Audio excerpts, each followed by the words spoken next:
Good morning, distinguished guests.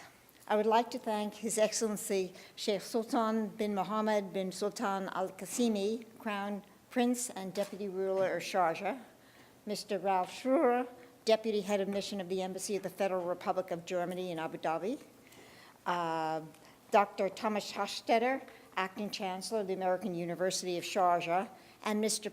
Peter de Sabatino, the Dean of the College of Architecture, Art, and Design, for hosting UNRWA.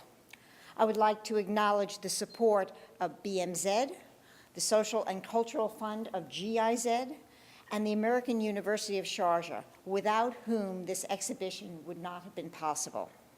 I would like to thank His Highness Sheikh Dr. Sultan bin Mohammed Al Qassimi, member of the United Arab Emirates Supreme Council and ruler of Sharjah, for hosting this exhibition in Sharjah and holding it under his patronage.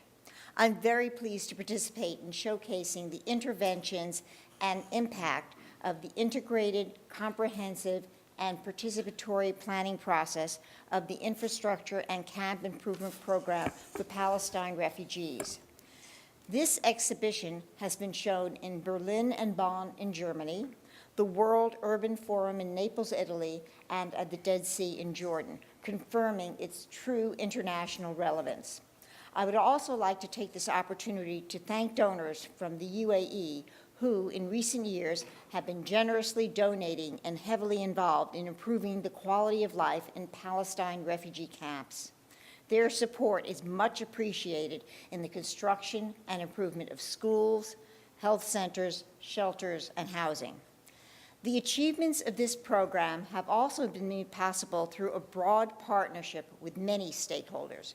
The program itself has been developed together with cutting-edge urban planners and international experts and was supported by Germany throughout its pilot phase.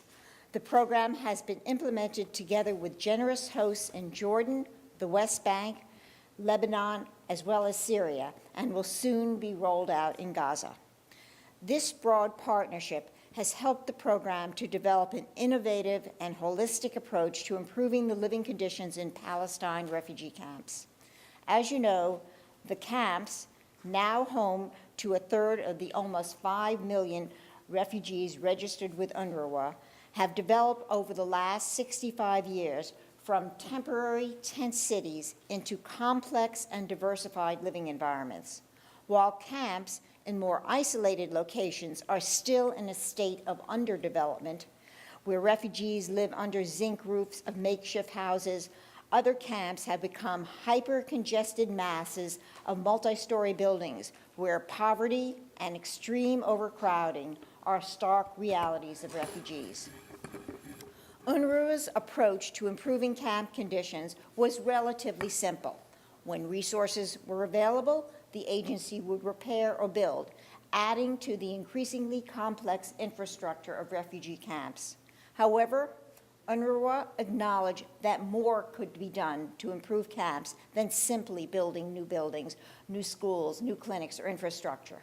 We have studied in more detail the interrelated elements of camp life, such as their spatial, socioeconomic, social, and physical infrastructure. Any change to their environment must represent an improvement in the delicate balance of resources, security, services, and opportunities upon which refugee lives depend. This approach is much more complicated than just building infrastructure. However, it is also more efficient. Instead of ad hoc piecemeal repairs, we have now developed comprehensive camp improvement plans that structure the many interrelated elements in a way that allows us to be more strategic and cost-effective. Key to the program's success is community participation. Over the decades, UNRWA has constantly interacted with refugee communities, and we have had to develop new skills and partnerships to ensure their participation in planning and implementing camp improvement projects. I'm proud to say that UNRWA is listening, engaging, and building our skills to do more to serve Palestine refugees. We hope that this exhibition, which will move on to other cities, will serve as a catalyst for more support from other partners. As the search for peace continues, UNRWA remains steadfast in its commitment to ensure through various programs, such as camp improvement, that there is more confidence, dignity, and hope for Palestine refugees. Thank you very much.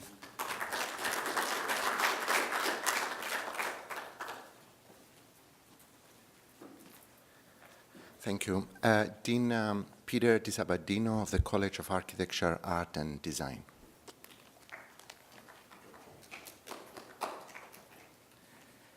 Your Excellency, dignitaries, colleagues, it's my pleasure to welcome you to the College of Architecture, Art and Design's hosting of this exhibition and lecture conference. It's a great honor for us at AUS to welcome you, and we thank all of your participation, all of your support. It's a truly collective endeavor working with United Nations, Sharjah in general, other dignitaries, and of course, George Katadraitis, our faculty member at the college. George and other faculty members, including Kevin Mitchell, who also is the Vice Provost for Undergraduate Education, have been working in this area for about 3 years. We've run a number of courses in the area with visits. It's something that we hold dear at the college and at the university, community involvement, outreach, engagement with the world, and how we can help, hopefully, make a difference as well and educate our students in these kinds of forms. Our students are deeply passionate about the world and desire a direct engagement. Humanitarian and social issues are fundamental to what we do at the university and at the college, and perhaps a comprehensive approach towards these issues will bring even greater progress. It is a comprehensive collection of work. Not only are there students from the College of Architecture, Art and Design, but also from other parts of the university participating in these classes. Again, welcome, thank you, and enjoy the rest of the afternoon. Thank you.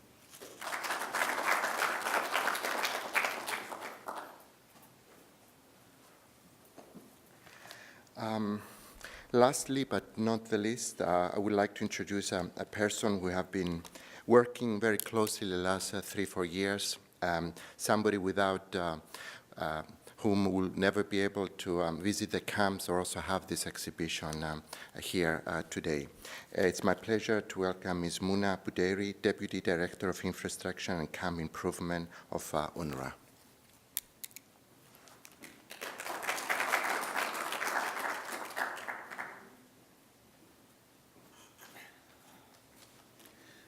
Good morning, Your Excellency. Good morning, dignitaries. And I think enough introduction was said. What I wanted to do was to guide you into a tour to the exhibition. But before I guide you into the tour, I wanted to say a couple of words about the exhibition and the concept of the exhibition.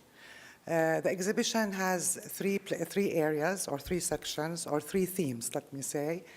The first theme is about a dictionary for the vocabulary of the camp. The camp has a certain words and dictionaries that UNRWA, registered refugees, Palestinian refugees, people that live in the camp, that support them, have used certain terminologies like, for example, extended family, courtyard house, registration card, ration card. These are terms that are not used outside UNRWA and the refugee camps and with the refugees themselves. So we wanted to introduce this vocabulary and terminologies to the public, because in many cases, these even terminologies are contradicting. There are debates about them, about the understanding of these terminologies. The second section of the exhibition is about 4 themes in 4 areas of operation. The first one in Syria, which showcases Naira Rehabilitation Project, which has been going on for the last 10 years. Unfortunately, it has stopped now, but it was the beginning of our infrastructure and camp improvement concepts, whereby we look at camps and improvement of the conditions of the refugees in a comprehensive and a holistic approach. So it was really the learning path, the Naira Rehabilitation Project.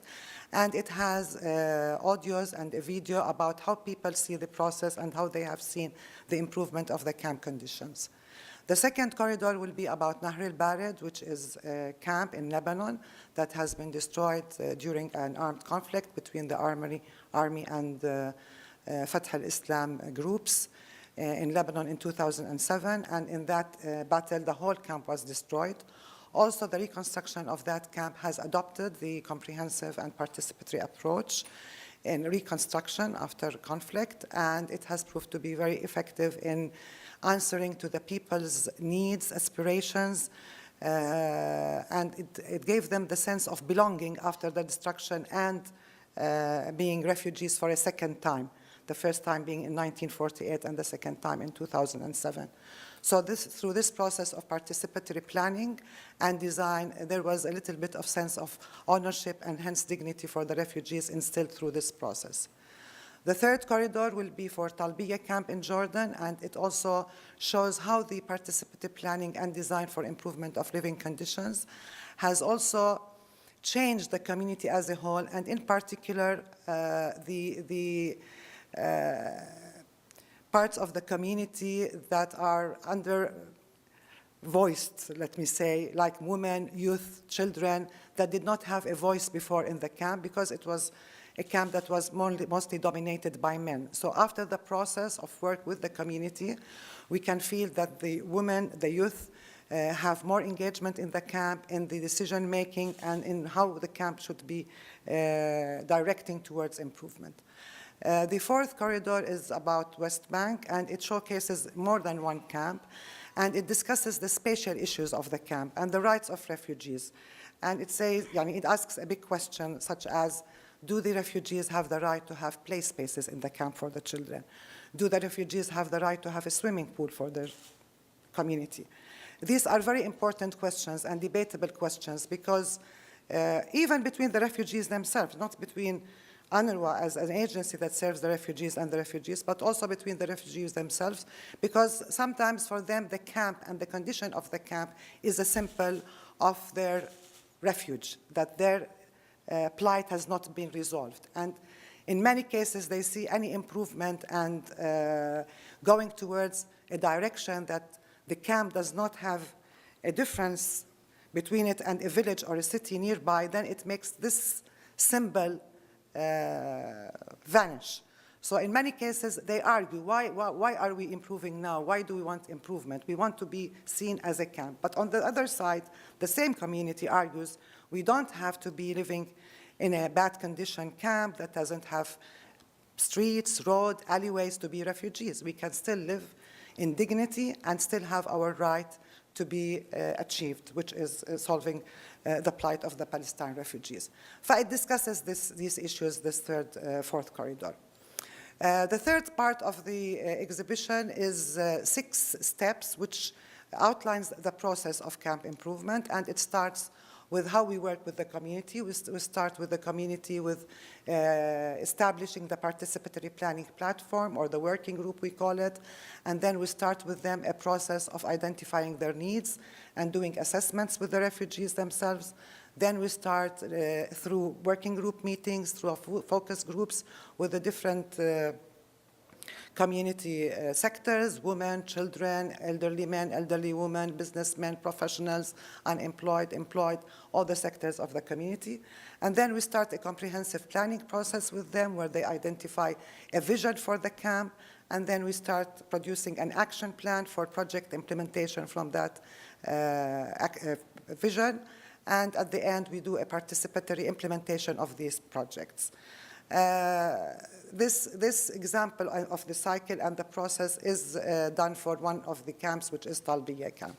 These are the 3 parts, and we have many tools to show them. We have models, we have videos, we have audios, so that we have different kinds of displays to be able to show all these exhibits. Maybe we can now start on a guided tour rather than speaking much more here. Thank you.